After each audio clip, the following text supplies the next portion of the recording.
Hey, it's Corey Jones, Safety Man Consulting, safetyman.co. Like, follow, listen, share, and subscribe on this YouTube channel.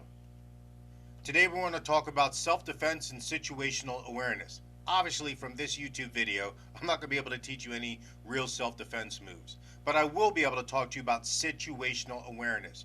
When we're walking around and our phone is down looking like this, it's going to totally distract us from our situational awareness. Okay?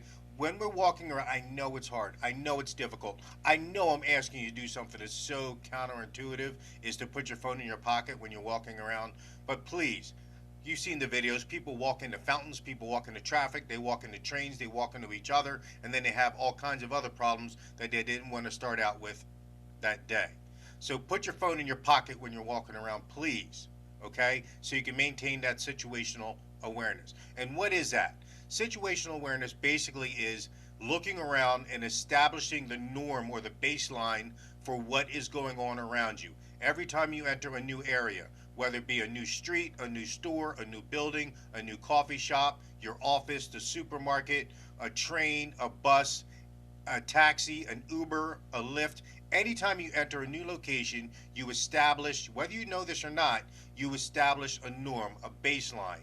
And what that is doing is allowing your spidey senses, your sixth sense, your intuition, your gut feeling, whatever you want to call it, to determine what is an anomaly or something that is out of place. And you will then hopefully focus on that and start to take notice of it and determine if you need to take evasive action, defensive action, or offensive action.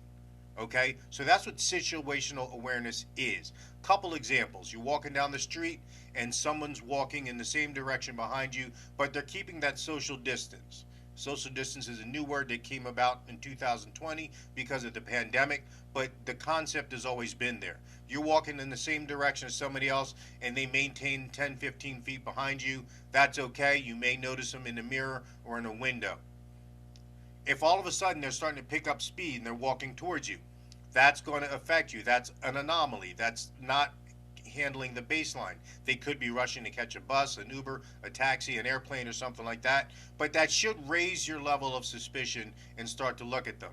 If you suddenly stop or change directions and they change directions, now our level of concern just grew even more. And we're going to have to think about taking evasive or defensive action if that happens. If that person actually approaches you and starts to try engage you in conversation, now our spidey senses, our sixth sense, our intuition should be off the chart, should be pinging off the charts, and we know now something's wrong. Everybody's got a watch right now. Everybody knows what time it is. Very few people smoke and don't have a cigarette or a light. There's no reason for a stranger to come up and talk to you in a public place, okay?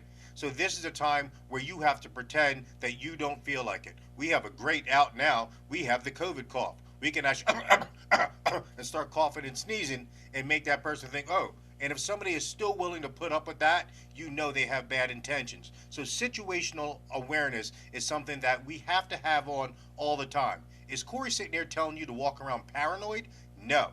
Corey's telling you to walk around just with your head up, your eyes open, and paying attention to what's going on. Pay attention to that potential active shooter. Pay attention to that potential purse snatcher. Pay attention to that someone who's trying to do a violent, very personal crime to you, and you can prevent that by maybe making eye contact, by maybe changing directions, by maybe going into a well-populated area, getting on your phone and calling 911, or going to the local police department or something like that. All right, so that's what situational awareness is, and we want to make sure that we have all those things working into our advantage. And practice it. Practice it. Trust your instincts. They've kept us alive for millions of years. They're going to keep us alive for millions more. Stay safe and be ready.